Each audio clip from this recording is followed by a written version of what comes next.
So yeah, it felt like I was in a dream already, and then that's when the bears started popping up. Hi, I'm Kayla. I'm a wildlife biologist who travels the world looking for cool animals, and today we're going to be talking about one of my favorite wildlife encounters, which was with brown bears in Alaska. This is going to be a series, and honestly, I could do this all day. So if you like this, go subscribe. This is my first video, by the way. To start things off with the brown bears should show you just how special this encounter was and just how special they are to me. So to tell this story, we have to fly to Southeast Alaska to an island called Admiralty Island. Admiralty Island is known by the Tlingit people as Kutsnu'u, which literally translates to Fortress of Bears. Admiralty Island is one of Alaska's ABC Islands, which stands for Admiralty, Baranof, and Chichagof. These 3 islands are actually among some of the largest in the United States. The cool thing about all these islands is that they're just chock-a-block full of bears, like literally bears everywhere. So flashback to 2022, I was living in Juneau, Alaska, amongst all 3 of these islands, and I was like, okay, I literally might never get this chance again. I need to go on a bear tour. Specifically, I wanted to go to Admiralty Island because it is actually known as the island with the most bears. I knew a bunch of people who had guided in the area, so I knew some of the tour companies. I reached out to them, like, hey, can y'all get me in next week? And they were like, sure, we got you. So the day came around, I gave them $900 and boarded a seaplane. It was so funny too, because we were standing outside of the seaplane and the pilot was like, who wants to be co-pilot? Who wants to sit next to me in the, in the plane? And literally no one raised their hands. I was like, okay, obviously I do. So I got to sit up front and that was really, really cool. I got to see everything from like the pilot's perspective, which was just so insane. Like the window is obviously so much bigger than in the back. So seated as co-pilot, we went upward towards Admiralty Island, and it was just some of the most insane scenery. I've lived in Juneau before, but I've never really explored like the direct outside of Juneau. I haven't really had the opportunity to. So the fact that we got to fly over all of these islands and just like see it from a bird's eye view, it was so incredible. It was literally one of the most beautiful things I've ever seen in my life. We were in the plane for about 30 minutes. I don't even think it was 30 minutes. I think it was closer to 20 before we landed on the water next to the beach, next to where we were going to watch the bears. It was really cool too, because when we landed in the water, obviously we can't go all the way up to the beach. So we kind of had to wade through the water a little bit to get to the beach. And that's where those extra tufts come in handy. If you know, you know, Alaskans. And at this point, my expectations were extremely high. Even though the guide literally told us at the beginning, he's like, there's no guarantee of seeing anything. I don't know. I just kind of knew. I mean, timing wise, it was the end of August. The fish were running. The bears were definitely out. Like I had seen a ton of black bears earlier that week.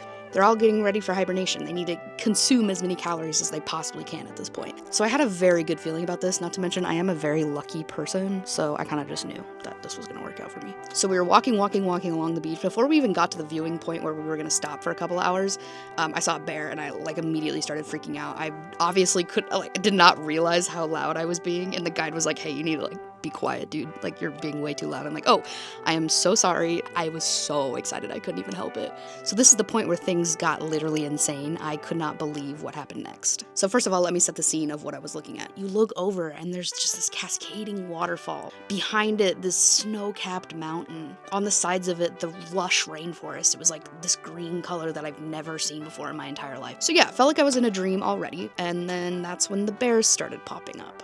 Literally everywhere I looked at one point, there was a bear. I had no idea where to even focus. I was taking pictures everywhere. That's on ADHD. I really couldn't focus on anything. I was just like, The first bear we saw was that older female. She was in the water when we first got there. She was so beautiful. She was so stoic. She kind of sat in the water a little bit like calmly, but she definitely owned her space. Like anytime the younger bears would go around her, you could tell like she was very territorial. But again, she was very calm, very chill, just like almost lazily fishing in the river, which was insane. But it was really easy to do too, because the fish were running. I mean, there were hundreds, thousands of fish. Shortly after we arrived, the 2 sisters showed up. And this is actually very unique because normally when bears are old enough to go out on their own, they typically are pretty solitary. They leave, they'll interact with each other occasionally, but these 2 sisters apparently stuck together, like they really enjoyed each other's company. So they would just like hang out and play together in the water and fish together. This was obviously a couple years ago, so it's unclear whether or not they're still doing that. I'm guessing not.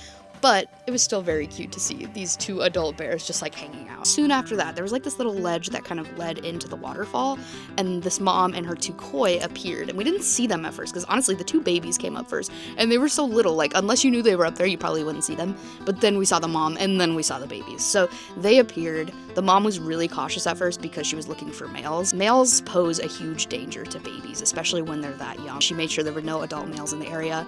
And then she proceeded to go down into the water. Once she knew that it was safe, she let the babies come down. And that was so fun. Like, I have so many cute videos. I will show you. Here you go.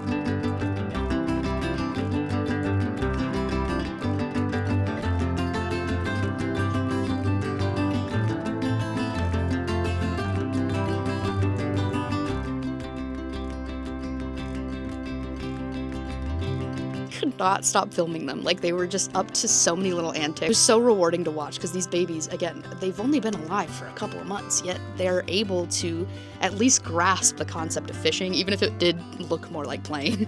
But that's how they learn, you know? As if all of this weren't already amazing and good enough for this experience. It was towards the end where we had the most, honestly, jaw-dropping experience. It started when we looked over and noticed the guide was so still. He just like kind of froze, and he looked at everyone. He was like, all right, guys, you need to be very quiet, very still, do not move. And we're like, aha, okay, what's going on? And I turned around so slow and looked, and right behind us, coming up the beach, was a huge mama bear and baby. She was a yearling, so he was a little bit bigger, and they were coming directly towards us. Like, literally on our side of the beach, directly towards us. But the guide was like, listen, you guys, it's fine. Like, they're super habituated to humans being in this exact spot, so as long as you don't move, you don't do anything to threaten them, you'll be fine. I did not realize what that entailed. I honestly didn't realize that they were so habituated to the point where they were walking within feet of us. It was exhilarating. My heart was racing. I was just staring at these bears walking towards us. I'm like, oh my god, oh my god, oh my god. Again, I trusted the guide. I trusted my knowledge as a biologist, and I was like, okay, this is fine.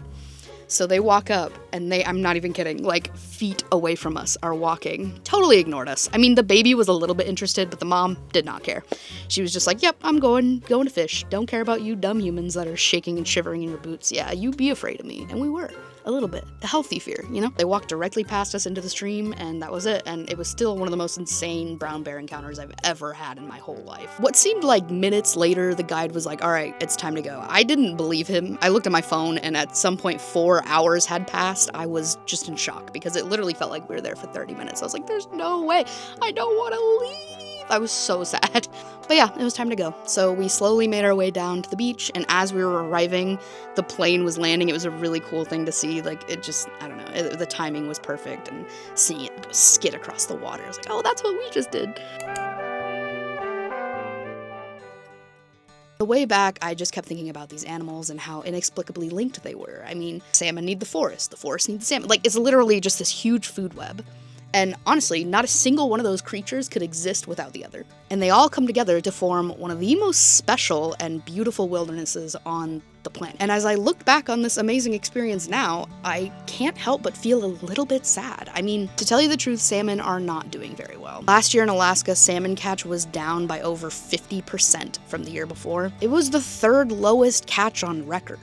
That's insane. Salmon do not respond well to climate change, and up here in Alaska, the climate shifts much more quickly than really anywhere else in the world. The polar regions, the Arctic regions, as you can probably imagine, with these extreme changes, it's challenging for salmon to keep up with their populations. The significance of this cannot go unnoticed. Without salmon, there would be no forest. Without the forest, there would be no bears. Without salmon, there would be no bears. These animals need each other, and if one of them is suffering, the rest of them will suffer. I don't know about you, but I want these ecosystems to thrive, and I want to be able to go see the fortress of the bears as many times as I want throughout my lifetime without worrying about the fact that there may be no bears. So if you're listening to this and thinking, well, what can I do? You know, like, I'm just a person.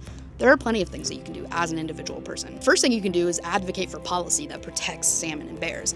Every single day up here in Alaska, there's a new policy being formed about logging in the Tongass or drilling up in the Arctic, and all of these things are affecting the pristine wilderness that we still have. Advocating against those types of infrastructures will ultimately save the ecosystems up here. So the next one seems a little counterintuitive, but bear with me. Visit Alaska during the salmon run. A huge part of the Alaskan economy is tourism. And if we see an influx of tourists here for the salmon, whether it be fishing, to see the bears, whatever, it gives an incentive to protect these areas. Obviously, I think there's an inherent reason to protect natural land, but there gives a financial incentive to protect these areas, because if people can't come to see what they want to see, then, you know, why would they come? And that being said, if you do choose to visit Alaska during salmon season, be conscious of your fishing activity. Make sure you know the laws, make sure you have your licenses, make sure you know how many fish you can take.